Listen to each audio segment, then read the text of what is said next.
वैसे तो मुर्गी खुद अपने आप को साफ कर लेती है, ये मिट्टी से भी साफ करती है और अपना मशगला बना लेती है। लेकिन अगर आपकी मुर्गी बीमार हो या जख्मी हो या आपको किसी शो में लेके जाना हो, तब आपको मुर्गी को वॉश करना पड़ता है।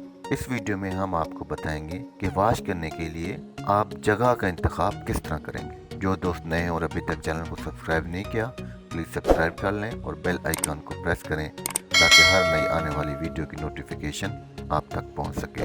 आप अपनी मुर्गी को बगैर किसी वजह के ना धोएं, क्योंकि वो अपने आप को खुद ही साफ रखती है। ज़रूरत पड़ने पर आप धो सकते हैं, जैसे अगर मुर्गी पे कोई चीज़ गिर गई है या उसको कोई जख्म हो गया है या वो बीमार पड़ गई है, तब आप धो सकते हैं। आप एक एरिया सिलेक्ट करें, ऐसी जगह होनी चाहिए जहाँ पे ज़्यादा गर्मी ना हो और ज़्यादा सर्दी भी ना हो, और वहाँ पे अच्छा है कि टाइल वगैरह बिछी हो या फर्श वगैरह लगा हो, तो वो जगह ज़्यादा बेहतर होगी। अब आपने 2 टॉवल लेने हैं और उसको फर्श पे बिछा देना है। उसके ऊपर 2 टब रखने हैं, जैसा कि आप तस्वीर में देख रहे हैं। ये टॉवल बिल्कुल क्लीन होने चाहिए और टब भी क्लीन होने चाहिए। अगर ये साफ नहीं है टब, तो इनको आप साफ कर लें। अब आपने एक टब में जो बर्तनों का साबुन होता है वो डालें। अब आपने गर्म पानी उस टब में डालना है। गर्म पानी ज्यादा ना होना चाहिए, ज्यादा गर्म पानी नहीं होना चाहिए, और ये इतना होना चाहिए कि टब से थोड़ा सा कम हो। अब आपकी मुर्गी को नहलाने के लिए ये सेटअप तैयार है। इस वीडियो में हमने आपको बताया कि आप एक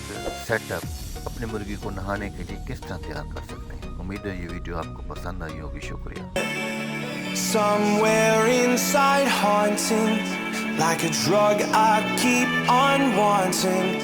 There's a love that fits so perfect, it's hard to believe. There's a reason I can feel my